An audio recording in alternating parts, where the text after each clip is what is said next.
പഹൽഗാമിലെ ഭീകരാക്രമണത്തിന് ശേഷം ചേർന്ന സർവകക്ഷി യോഗത്തിനെ രാജ്യം വളരെ ആകാംക്ഷയോടെയാണ് നോക്കിക്കണ്ടത്. ഈ സർവകക്ഷി യോഗം തീർന്നതിന് പിന്നാലെ എയറിലായിരിക്കുന്നത് കേന്ദ്രം ഭരിക്കുന്ന BJP സർക്കാരാണ്.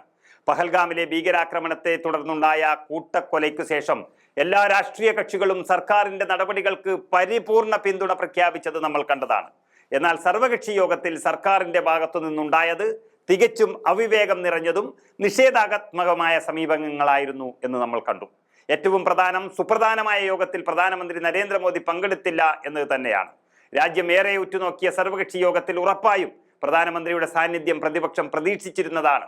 എന്നാൽ അതുണ്ടായില്ലെന്ന് മാത്രമല്ല, ഈ യോഗത്തിനെ കുറിച്ച് കൃത്യമായ ഒരു മറുപടി പറയാൻ പോലും നരേന്ദ്രമോദിക്ക് സാധിക്കുന്നില്ല എന്ന് പറയേണ്ടി വരും. പഹൽഗാം സംഭവം നടക്കുന്ന വേളയിൽ സൗദി അറേബ്യ സന്ദർശനത്തിലായിരുന്ന നരേന്ദ്രമോദി പരിപാടി വെട്ടിച്ചുരുക്കിയാണ് ഇന്ത്യയിൽ തിരികെ എത്തിയത്. BJP സോഷ്യൽ മീഡിയയിലൂടെ ഈ വരവ് ആഘോഷിക്കുകയാണ് ചെയ്തത്. മോദിയുടെ ഈ രാജ്യത്തോടുള്ള പ്രതിബദ്ധത വിളിച്ചു പറഞ്ഞ സന്ദർഭം എന്നാണ് BJPക്കാർ ഇതിനെപ്പറ്റി വിളിച്ചു പറഞ്ഞത്. ഇന്ത്യയിൽ എത്തിയതിന് പിന്നാലെ മോദിയുടെ ഉത്തർപ്രദേശ് പരിപാടികൾ റദ്ദാക്കിയെന്ന വിളംബരവും കേന്ദ്ര സർക്കാർ പുറത്തുവിട്ടു. പാകിസ്ഥാനെതിരായ നയതന്ത്ര നടപടികൾ തീരുമാനിച്ച സുപ്രധാന യോഗത്തിലാണ് അടുത്ത ദിവസം വൈകിട്ട് സർവകക്ഷി സമ്മേളനം വിളിക്കണമെന്ന് ധാരണയായത്. എന്നാൽ ഉത്തർപ്രദേശ് സന്ദർശനം റദ്ദാക്കിയെന്ന് അറിയിച്ച പ്രധാനമന്ത്രി അതേ ദിവസം സർവകക്ഷി യോഗത്തിൽ പങ്കെടുക്കാതെ ബീഹാറിൽ പൊതുപരിപാടിക്കെത്തുകയായിരുന്നു.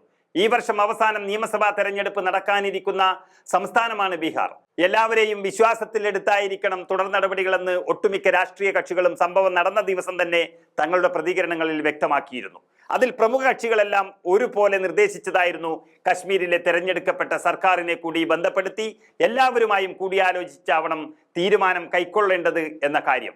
ജനങ്ങളിൽ ആത്മവിശ്വാസം വളർത്തുന്നതിനുള്ള നടപടികൾ വേണമെന്നും നിർദ്ദേശമുണ്ടായിരുന്നു. എന്നാൽ സാങ്കേതിക കാരണം നിരത്തി അവിടെയുള്ള സർക്കാരിന്റെ പാർട്ടി പ്രതിനിധികളെ സർവകക്ഷി യോഗത്തിൽ പങ്കെടുപ്പിക്കുന്നതിന് കേന്ദ്രം സന്നദ്ധമായില്ല. എന്ന് മാത്രമല്ല, പങ്കെടുത്ത കക്ഷികളുടെ സംശയങ്ങൾ ദൂരീകരിക്കുകയോ ചോദ്യങ്ങൾക്ക് വ്യക്തമായ മറുപടി നൽകുകയോ ഉണ്ടായില്ല എന്ന് നേതാക്കൾ മാധ്യമങ്ങളോട് പറയുകയും ചെയ്തു. ചോദ്യങ്ങളും നിർദ്ദേശങ്ങളും കുറിച്ചെടുത്ത ഉത്തരവാദപ്പെട്ടവർ പിന്നീട് വ്യക്തത വരുത്താമെന്ന് പറഞ്ഞതായും അവർ അറിയിക്കുകയുണ്ടായി. ഗുരുതരമായ സുരക്ഷാ വീഴ്ചയുണ്ടായി എന്നത് നിരന്തര ചോദ്യങ്ങൾക്ക് ശേഷം പറയേണ്ടി വരികയായിരുന്നുവെന്നും വ്യക്തമാക്കപ്പെട്ടിട്ടുണ്ട്. ആവശ്യപ്പെട്ട നടപടികൾക്ക് വ്യക്തമായ തീർപ്പ് നൽകുന്നതിനും സർക്കാർ സന്നദ്ധമായില്ല. പഹൽഗാം സംഭവത്തിന്റെ പേരിൽ ഭിന്നിപ്പ് സൃഷ്ടിക്കുവാനും വിദ്വേഷം പ്രചരിപ്പിക്കാനും നടക്കുന്ന ശ്രമങ്ങൾ യോഗത്തിൽ ഉന്നയിച്ചുവെങ്കിലും ഗൗരവത്തോടെ അത് ശ്രമിക്കുന്നതിന് തയ്യാറായില്ല എന്ന ആക്ഷേപവും ഉന്നയിക്കപ്പെടുന്നുണ്ട്.